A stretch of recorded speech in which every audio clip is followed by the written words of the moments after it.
जी श्रीमान जी। चलिए, शुरू में सभी कोमलता से आंखें बंद करते हैं।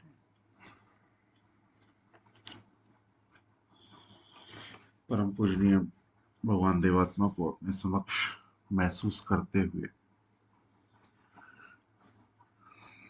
धन्यवाद के भाव में, कृतज्ञता के भाव में उन सभी उपकारों को याद करते हैं जो भगवान ने हम पर किए हैं।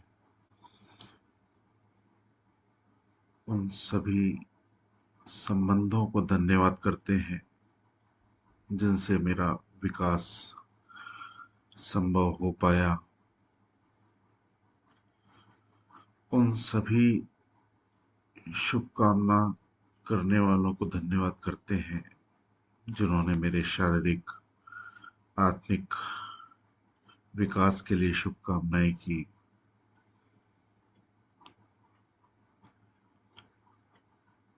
मेरा जीवन जिसकी भी बदौलत पहले से बेहतर हो रहा है, उन सब के लिए धन्यवाद करते हैं।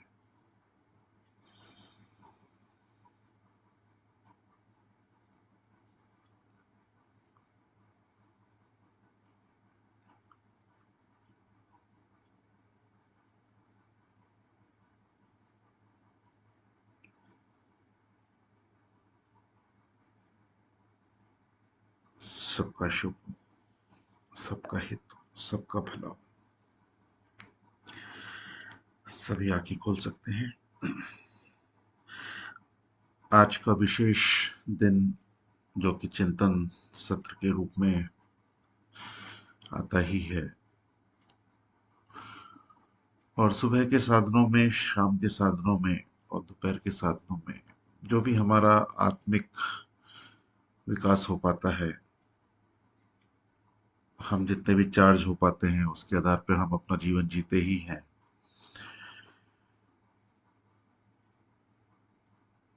तो सभी के लिए धन्यवाद बनता ही है कि कितने प्रयासों से भगवान ने जो भी मानवता के लिए, मानवता के हित के लिए जो शिक्षा पूरे मनुष्य जगत के लिए बताई, समझी, जानी, और उन्हीं शिक्षाओं से हम पल पल अपने जीवन को पहले से बेहतर करते जा रहे हैं। खुद के जीवन में तो बेहतरी हम ला ही रहे हैं, साथ में जब समाज के लिए इस कार्य को करने का मौका मिलता है तो ये और सौभाग्य हो जाता है कि उन शिक्षाओं को हम स्वयं जी रहे हैं और फिर हमें बताने का भी मौका मिल रहा है, जिससे नए जन, नई पीढ़ी उन बातों को समझ रही है, समझने का प्रयास कर रही है। तो हमारा जीवन इन शिक्षाओं को और ज्यादा गहराई से समझ सके। जो भी आज की तारीख में अड़चनें लग रही हैं, रुकावटें लग रही हैं, वो और स्पष्ट होकर समझ में आ सकें, जिससे वो छोटी मोटी बाधाएं जो हैं वो भी समाप्त हो सकें।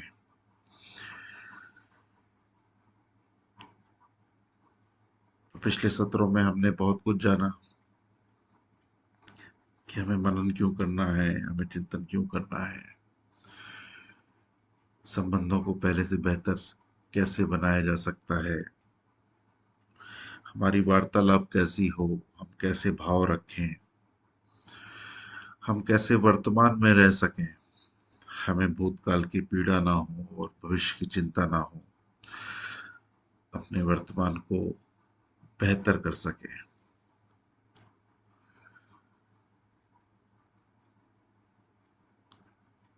और हमने कॉपी बनाने का भी प्रयास किया, हमने अपनी कॉपी भी बनाई, और उसमें भी कई बातें पकड़ में आती हैं कि आज भी कितनी कमियां हमारे जीवन में उपलब्ध हैं, जो पुरानी मान्यताओं के आधार पर चिपक सी गई हैं। हमारे गुण भी हैं, हमारे में कमियां भी हैं।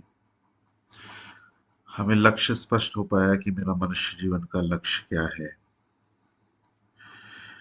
जिसके आधार पर मैं अपने जीवन में उच्च भावों को बढ़ा रहा हूँ। ये सब स्पष्ट हम देख पाते हैं, हमें समझ में आता है, घटनाओं में समझ में आता है कि जब भगवान की शिक्षा हमारे जीवन में असर करती है तो हम देख पाते हैं अपने द्वारा गतियों को, अपनी गतियों को स्पष्टता से देख पाते हैं, कभी पहले कभी बाद में, लेकिन देखना तो हो पाता है। और ये प्रयास हमारा निरंतर चलता रहे, निरंतर। लेकिन अगर कुछ पुरानी गतियां जो कि हानिकारक हैं, वो देख पाने के बावजूद भी अगर बार बार हो रही हैं, तो कहीं ना कहीं अभ्यास में कमी है, कहीं ना कहीं बात को समझने में कमी है। तो उसको भी हमें देखना है कि अगर वो चीजें बार बार हो रही हैं तो कौन से अभ्यास में कमी है, कौन सी स्पष्टता में कमी है। कि जब भी कोई चीज स्पष्ट गलती के रूप में समझ में आ जाती है तो देखने में यही आता है कि वो गलती खत्म हो गई।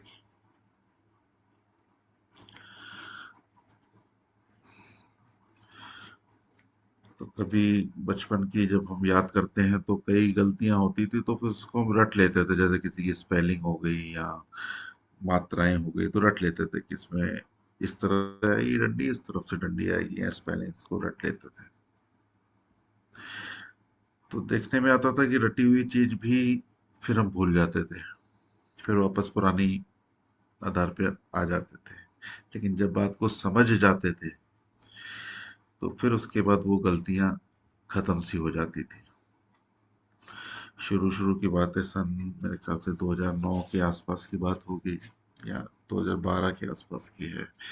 तो कुछ ऐसे ही महोत्सव में कुछ पॉइंट्स आए थे कि इस पे हमें काम करना चाहिए, कि जिससे हम और बेहतर बन सकें। तो महोत्सव का बिजी शेड्यूल रहता है श्रीमान जी का भी।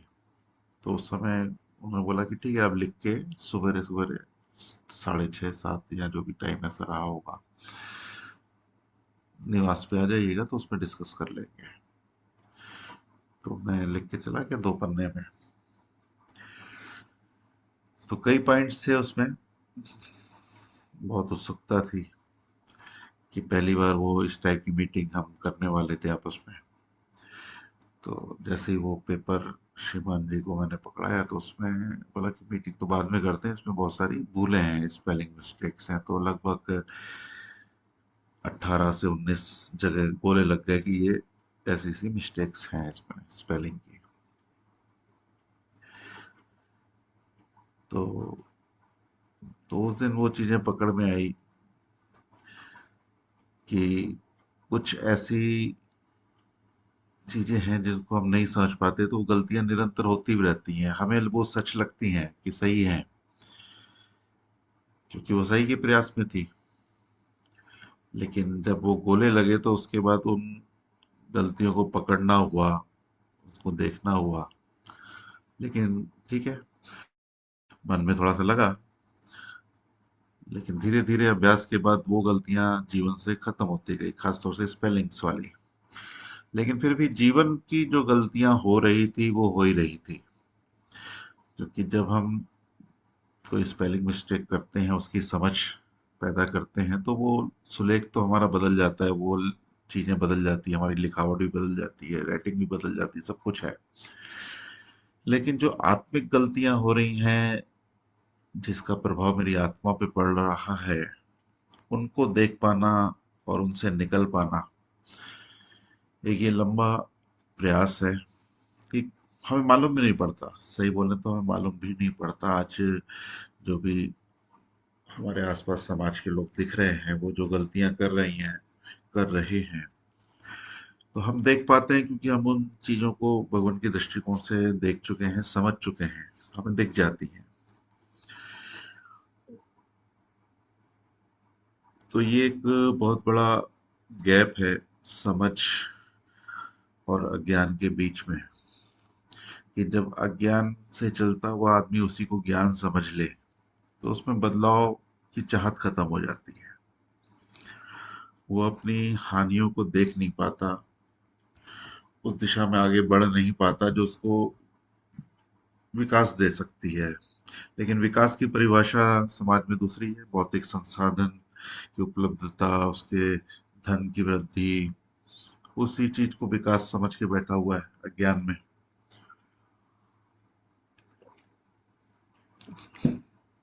तो उस समझ को डालना, उस समझ को जान पाना वाकई है, मेहनत का काम है, स्वयं उसके लिए भी मेहनत का काम है। तो जो विचार चल रहा था कि एक मनुष्य में उच्च जीवन का विकास, ये उच्च जीवन का विकास कैसे हो, भगवान की जो पूरी शिक्षा है, जो पूरी प्रेरणा है, जो उनका मिशन है, उसका उद्देश्य तो यही है पूरा मनुष्य जगत इस बात को समझ जाए कि वो शरीर नहीं, मुख्यतः आत्मा है, और आत्मा का विकास ही उसका मुख्य विकास है। उसका जीवन उच्च तभी बनेगा जब ये समझ उसके जीवन में क्रमबद्ध आएगी, और इस समझ के साथ वो अपने जीवन को सफल तो करेगा ही करेगा, साथ में अपने साथ चल रहे सारे संबंधों को पोषण दे पाएगा।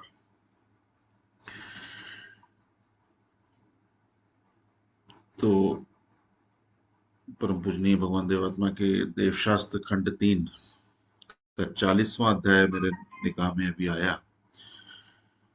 तो उसका हेडिंग जो है, भविष्य काल में देवात्मा के द्वारा मनुष्य जगत और उससे नीचे के जगतों में उच्च परिवर्तन। तो उसको जब पढ़ना हो रहा था तो आज पढ़ते हैं थोड़ा सा, तो उसमें ये प्रयास किस तरीके से आगे बढ़ेगा। तो इसमें कुछ ऐसे मेरे को दिखे पॉइंट्स जिसमें लगता है कि इस पे अगर काम किया जाए तो एक कदम समाज के लिए बढ़ाया जा सकता है। तो पढ़ता हूँ, देखें, विचार करें कि आपको क्या पकड़ में आ रही है बात। देवात्मा के आविर्भाव से मनुष्य जगत में जिस जिस प्रकार का उच्च परिवर्तन आरंभ हुआ है, वह उच्च परिवर्तन उसमें उनकी सच्ची देव शक्तियों के देव प्रभावों के बिना कदापि नहीं हो सकता। इसलिए भविष्य काल में भी नेचर के नियमानुसार मनुष्य जगत में जिस जिस प्रकार का उच्च परिवर्तन केवल उन्हीं के देव प्रभावों के द्वारा संभव है, और उसके विकास का क्रम आगे चल सकता है। वह उच्च परिवर्तन व विकास भी उन्हीं के देव प्रभावों के द्वारा आएगा, और वह उच्च परिवर्तन इस प्रकार का है। तो ये सब तो हम लोग के अनुभव है ही कि भगवान के प्रभाव के बिना, उनकी शिक्षाओं के प्रभावों के बिना, उसकी शिक्षाओं की समझ के बिना वो परिवर्तन संभव नहीं है।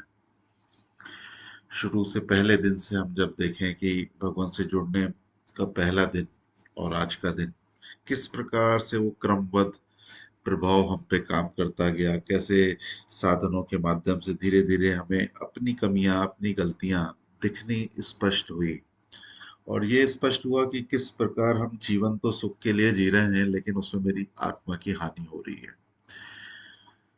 शुरू में तो तकलीफ रही होगी, स्वाभाविक है, क्योंकि जो पुरानी पैटर्न्स हैं, पुरानी मान्यताएं हैं, पुराने हैबिट्स हैं, इसको जब हम छोड़ते हैं तो दुख होता है। लेकिन वो देह प्रभाव ही थे जिसमें हमारे जीवन में उन सुख सुविधाओं को आत्मा के दृष्टिकोण से दुख के रूप में हम देख पाए। तो वो समझ धीरे धीरे बढ़ी। तो देखते हैं इसमें आगे क्या भगवान लिख रहे हैं। इसका पहला कुछ परिवर्तन इस प्रकार का है, तो उसमें पहला है जो है उसको हम पढ़ते हैं। देवात्मा में उनकी सच्ची और अद्वितीय देव शक्तियों के विकास से जिस देव ज्योति और जिस देव तेज का विकास हुआ है,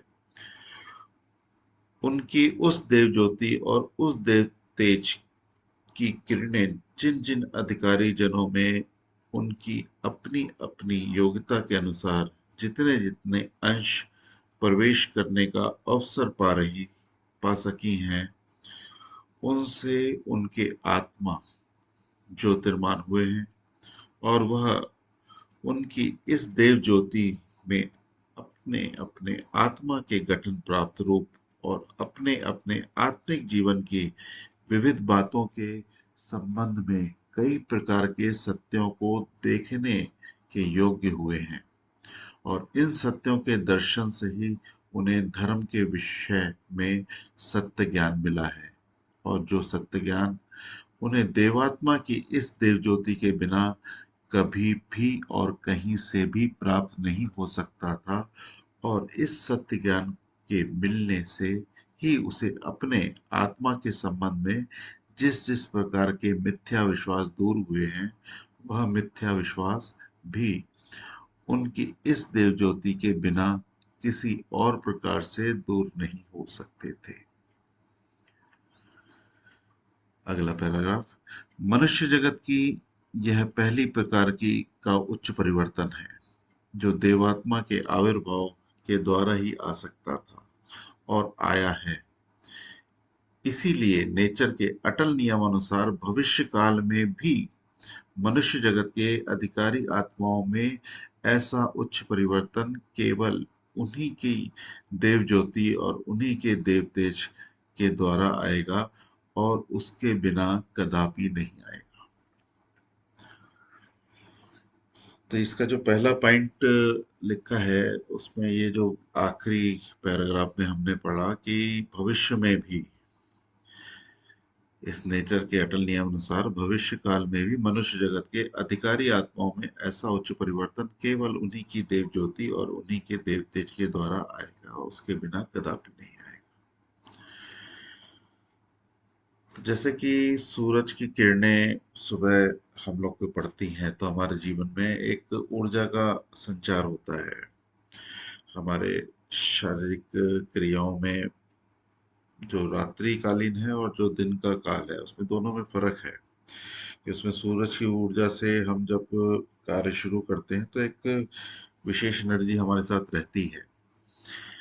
अब सूरज तो भौतिक जगत का है, इसलिए वो दिख जाता है, उसको डॉक्टर लिख देता है कि ये सर्दी का समय है, हड्डियों में कमजोरी आ रही है, तो आधा घंटा सूरज की इस समय से इस समय तक आप सूरज में बैठे हैं, जिससे कि वो एनर्जी आपके अंदर आ सके, वो हड्डियों में विटामिन डी आ सके।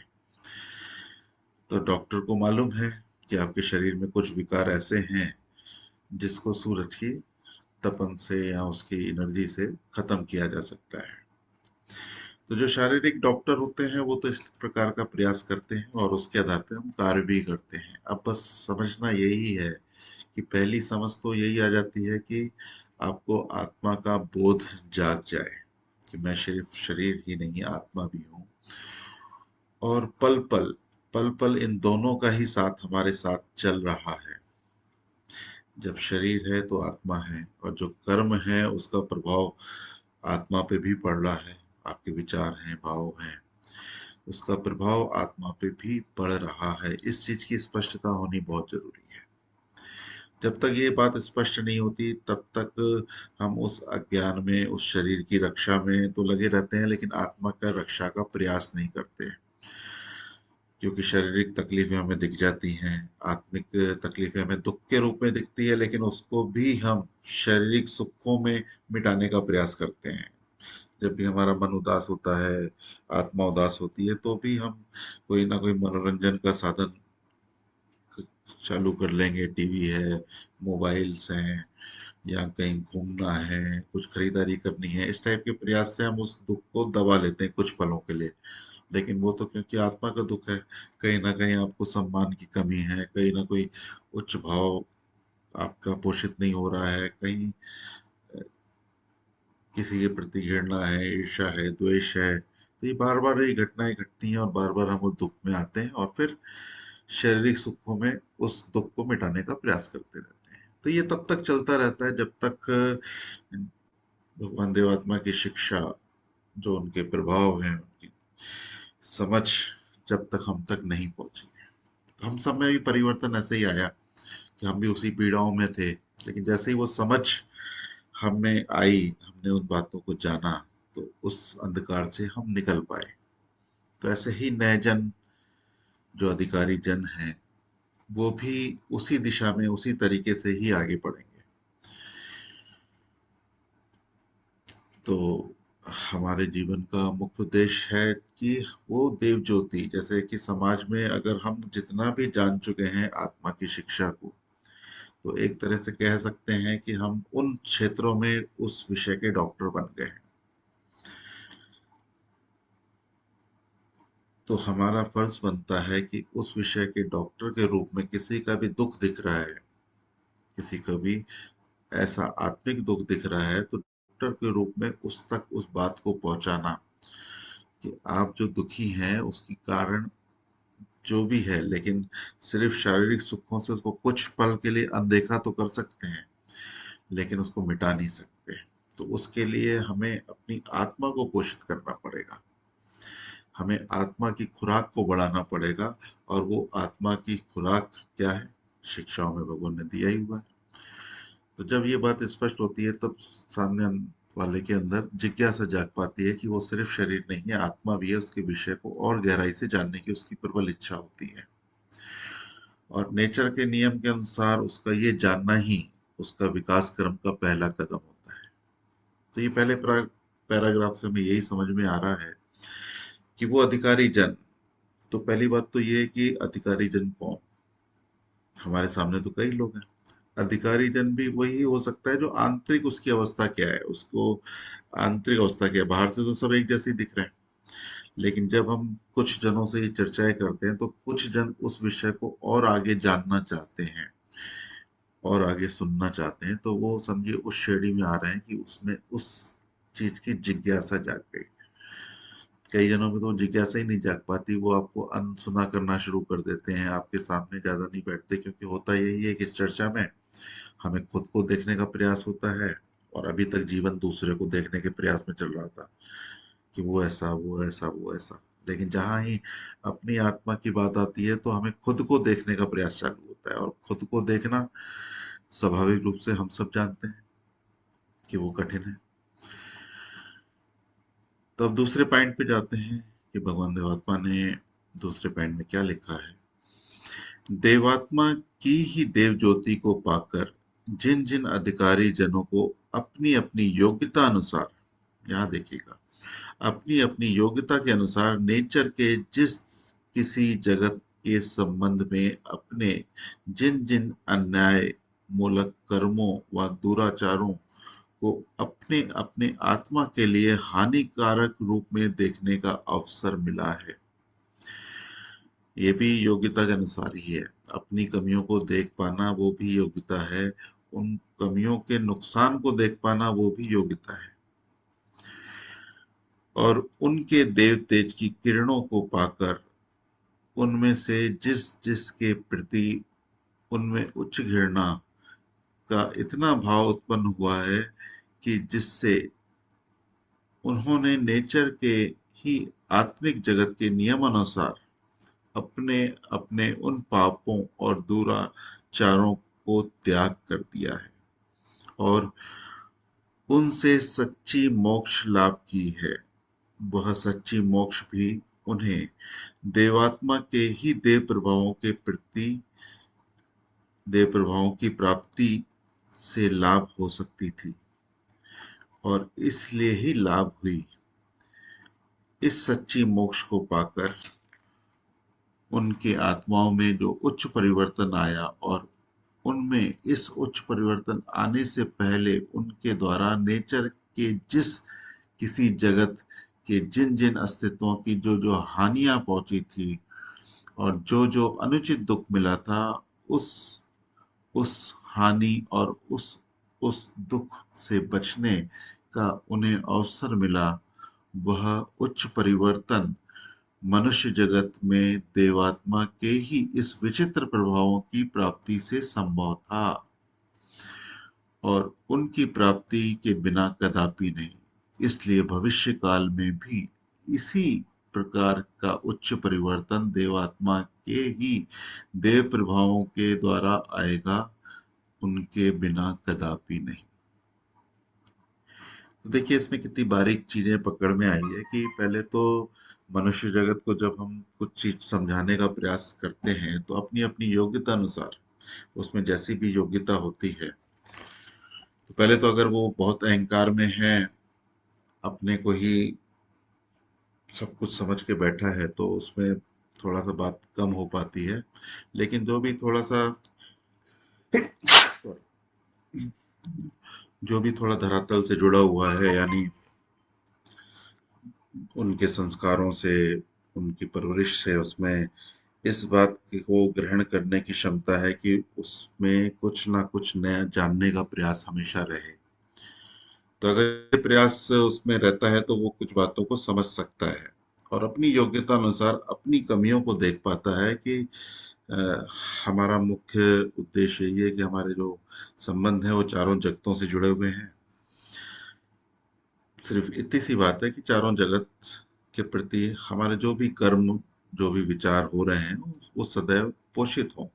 चारों जगत का कोई भी पार्ट है वो पोषित हो उससे। और जब ये शिक्षा का असर आता है तो हमें पूरा अपना पिक्चर दिखती है कि अभी तक मेरा जीवन कैसे रहा, कि कौन कौन से संबंध की मेरे द्वारा जाने अनजाने हानि हुई। तो वो बात जब पकड़ में आती है, तो जो भगवान ने बोला ना, उच्च घृणा, उच्च घृणा हमें अपने पुराने कर्मों से होनी शुरू होती है। और जिस जिस कर्म से हमारी उच्च घृणा चालू होती है, उस कर्म को हम अपने आने वाले जीवन में छोड़ते जाते हैं, छोड़ते जाते हैं, छोड़ते जाते हैं। और फिर हमारे जीवन का नया अध्याय चालू होता है, मुझ में उच्च जीवन का विकास, मुझ में उच्च जीवन का विकास। तो ये जो क्रम भगवान ने बताया कि समझ के साथ कैसे कैसे हमारे जीवन में उच्च घृणा चालू होती है। आप सब जो कॉपी बनाए हुए हैं, आज लिखना आप कि मेरे में भगवान की शिक्षा को जानकर किन विषयों के प्रति मेरे में उच्च घृणा जाग चुकी है। उच्च घृणा जाग चुकी है यानी वो कर्म मेरे से अब बिल्कुल ही नहीं होते जो पहले हो जाते थे, बिल्कुल ही नहीं होते। और कुछ कर्म अगर बार बार हो रहे हैं तो अभी उसके प्रति उच्च घृणा नहीं चालू हुई। तो ये हमें चिंतन करना है लिखित रूप में कि कौन से ऐसे कर्म है जिससे मेरे जीवन में उच्च घृणा चालू हो चुकी है। जैसा कि अभी पंचकुला से अर्पित जी लाए थे, आई हेट पॉलिथिन। तो वो आई हेट पॉलिथीन के ग्रुप से मैं जुड़ गया और बहुत दिनों से ये समझो I hate polythene, I hate polythene मेरे आसपास गूंज ही रहा है कहीं ना कहीं मैसेज के माध्यम से। फिर अब तो झोले ही मंगा लिए हैं, तो मैं जो झोला इस्तेमाल कर रहा हूँ उसमें भी लिखा हुआ है आई हेट पॉलिथीन। तो आई हेट वही है, घृणा ही है, ये उच्च घृणा है।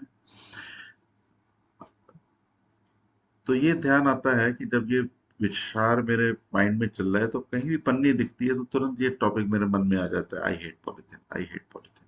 कहीं रास्ते में दिखती है तो फिर उसको उठा के कहीं सही से उसको स्टोर कर देना या उसको रीयूज में डाल देना, इस प्रकार के भाव तुरंत आने चालू हो जाते हैं। यानी उस विषय से मैं डिस्कनेक्ट हो पाया। पहले जो अनजाने में मैं एक आधा पन्नी ले भी लेता था, लेकिन अब ऐसा नहीं होता। या घर में भी जो पन्नियां दिखती है ना, उनको एक जगह रख देता हूँ कि इसको डस्टबिन में नहीं डालना है, इसको जब भी देना है अलग से ही सारी पन्नियों को इकट्ठा करके देना है। तो एक जागरूकता आती है। तो वही विचार, वही रात को भी चर्चा चल रही थी श्रीमान जी से कि आई हेट शब्द को हम यूज करें नए जनों के लिए, कि हम किन किन बातों को हेट करने से मेरा विकास संभव है। तो उसको अलग अलग क्षेत्रों में लगा के देखें कि पशु जगत की ऐसी कौन सी चीजें हैं जिसको हेट करने से पशु जगत पहले से बेहतर अवस्था में आ सकता है। वनस्पति जगत से ऐसी कौन सी आई हेट रखें जिससे वनस्पति जगत पहले से बेहतर हो सकता है। भौतिक जगत के लिए आई हेट को कहाँ इस्तेमाल करें जिससे भौतिक जगत मेरे से पोषित हो सके। और मनुष्य जगत के आधार पे मेरे से कौन सी ऐसी क्रियाएं होती हैं जिसको मैं हेट करूं जिससे मनुष्य जगत पहले से बेहतर हो सकता है। तो ये संकल्प के रूप में तो हम लेते हैं, जो सारे संकल्प हैं वो उसी तरफ हमें प्रेरणा देते हैं कि हमें इन इन विषयों में हेट रखना है जिससे हम उस पे चल पाते हैं। जो भी हम अ, संकल्प लेते हैं, जब भी हम सेवक बनते हैं, तो वो चीजें तो एक रक्षा करती करती हैं, लेकिन उसके बावजूद भी कई ऐसी छोटी छोटी चीजें हैं जिसके हमने संकल्प तो नहीं लिए, लेकिन कहीं ना कहीं मेरी आत्मा का नुकसान उसके माध्यम से होता ही रहता है। तो जैसा आप सबको मालूम है कि नहीं मालूम है कि अभी आने वाले दिनों में शुभ यात्रा, शुभकामना यात्रा का एक प्रोजेक्ट बनाया गया है, जिसमें ऑल ओवर इंडिया भगवान की शिक्षा को गांव गांव, गली गली, जहां भी मौका मिला वहां जाना है, उसका विषय बताना है। उसमें मुख्य तीन चीजें बतानी है, जो अलग अलग शब्दों के माध्यम से हो सकती है। मुख्य यही है कि मैं सिर्फ शरीर नहीं, आत्मा भी, सिर्फ शारीरिक सुखों में अपना जीवन व्यर्थ ना करें, अपने आत्मा का भी होश लाएं। और किस प्रकार से 16 संबंध हमारे जीवन के विकास के लिए सहायक हैं, उनके प्रति हमारी कृतज्ञता किस प्रकार हम व्यक्त करें। और मेरे जीवन में सुख के साथ शुभ का जुड़ाना बहुत जरूरी है। ये तीन विषय मुख्य हैं, कि हम शुभकामना, सही शुभ को समझ सकें, शरीर और आत्मा के भेद को समझ सकें, और अपने 16 संबंधों के प्रति किस प्रकार जिए जिससे पूरा नेचर है, पूरी प्रकृति है, उस हानि से बच सके जो हानि उसके जीवन में हो रही है। तो इस तीन उद्देश्य को लेकर पूरा विश्व, पूरा देश भ्रमण रहेगा।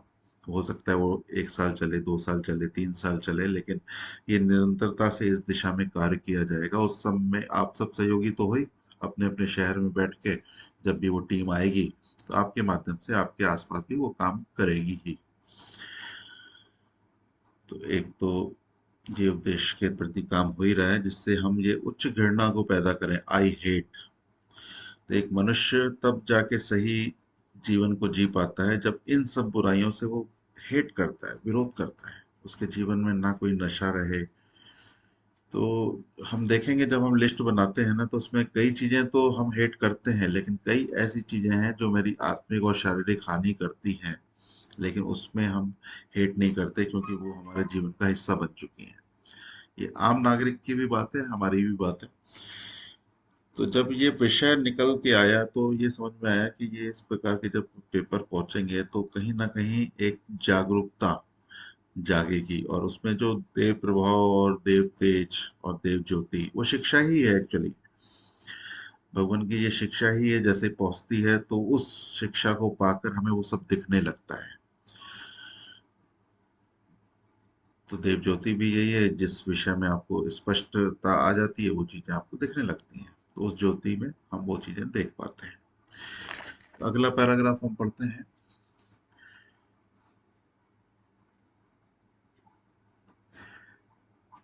इसके भिन्न देवात्मा की देव ज्योति और उनके देव तेज अर्थात देव प्रभावों को पाकर जिन जिन अधिकारी जनों में नेचर के किसी विभाग के संबंध में अपने एक व दूसरे पाप व दुराचार के प्रति उच्च घृणा के भिन्न इतने उच्च दुख भी उत्पत्ति हुई, कि जिसके परिचालित होकर वह अपने एक व दूसरे पाप का सच्चा परिशोध करने के लिए प्रस्तुत हुए, और इस प्रकार अपने अपने पापों का सच्चा प्रतिशोध करने के लिए उन्होंने अपने द्वारा हानि प्राप्त जनों व उनके मर जाने पर उनके वारिसों को उनका वह धन दुखी हृदय के साथ वापस किया, कि जिसे उन्होंने उनसे अपने अन्याय मूलक कर्मों द्वारा प्राप्त किया था। और उनमें से ही कितनों ने उसे ब्याज सहित वापस किया, और कितने ही जनों ने इस प्रकार की विविध अपहरण की हुई वस्तुओं की हानि प्राप्त जनों को लौटाई।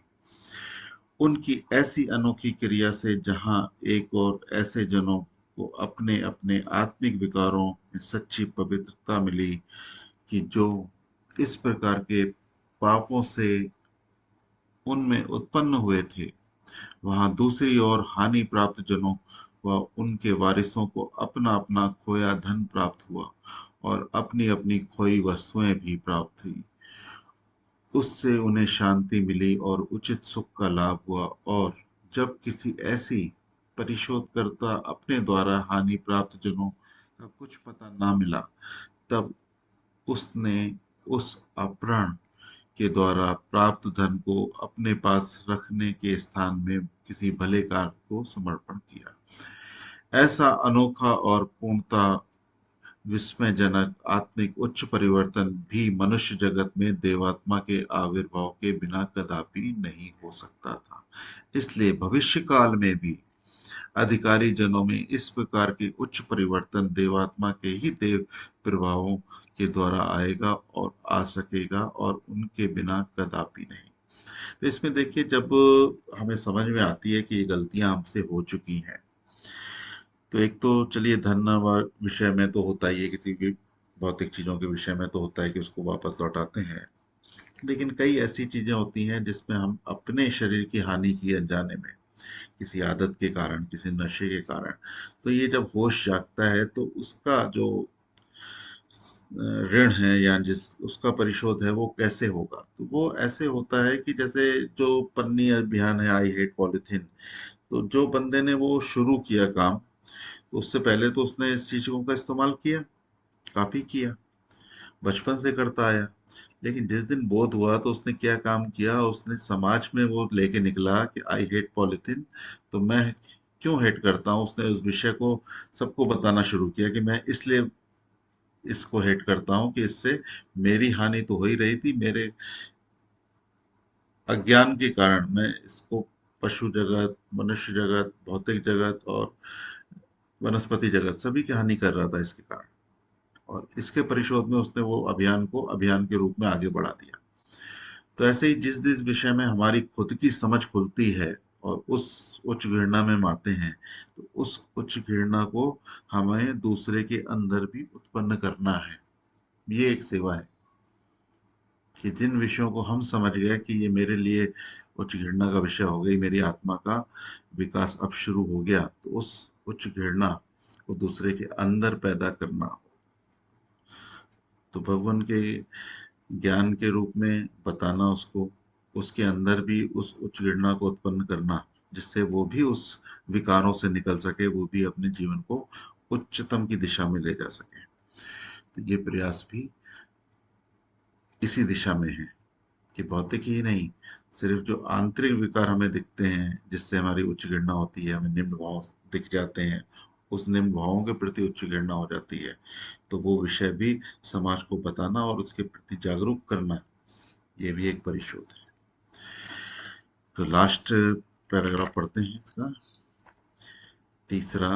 देवात्मा की देव ज्योति की किरणों को पाकर जिन जिन अधिकारी जनों में क्या देवात्मा, क्या नेचर के अन्य विविध जगतों के संबंध में किसी एक या दूसरे प्रकार से उच्च बोधों व उच्च भावों की उत्पत्ति व उन्नति हुई, कि जिनके द्वारा परिचालित होने से उन्हें एक व दूसरे प्रकार की शुभ चिंता, एक व दूसरे प्रकार का शुभ कर्म करके अपनी आत्मिक निर्माणकारी शक्ति के बल को बढ़ाने में कुछ ना कुछ सहायता मिली, उसकी उत्पत्ति व उन्नति भी मनुष्य जगत में देवात्मा के आविर्भाव के बिना कदापि नहीं हो सकती थी, और भविष्य काल में भी अधिकारी जनों में इस प्रकार का उच्च परिवर्तन केवल देवात्मा के देव प्रभावों के द्वारा आएगा, उसके बिना कदापि नहीं। यहाँ एक चीज को थोड़ा सा मेरे चिंतन में तो आता है कि भगवान देवात्मा के देव प्रभाव, यानी उनकी जो शिक्षा है, उसकी शिक्षा को समझ के जो बल मिलता है वो उनके प्रभाव को ही दिखा रहा है। यानी भगवान की शिक्षा जितनी ज्यादा से ज्यादा जगहों में पहुंचेगी, यानी करना क्या है, शिक्षा से मतलब है कि करना क्या है। एक मनुष्य होकर आपको सबसे पहला काम करना यह है कि आपको ये बात समझनी है कि आप सिर्फ शरीर नहीं, आत्मा भी हो। इसकी डेप्थ तक आपको जानना है, सिर्फ ऊपरी विश्वास नहीं कि आपने बोला इसलिए मान लिया। उसको महसूस करना है कि पल पल आप कैसे उस दोनों जीवन को साथ में लेके चल सको, शारीरिक भी और आत्मिक भी, ये दोनों आपके साथ रहे। और आत्मिक होश जितना रहेगा, आप आत्मिक होश के साथ में अपने आत्मा के विकास को देख पाओगे, उस दिशा में आगे बढ़ पाओगे।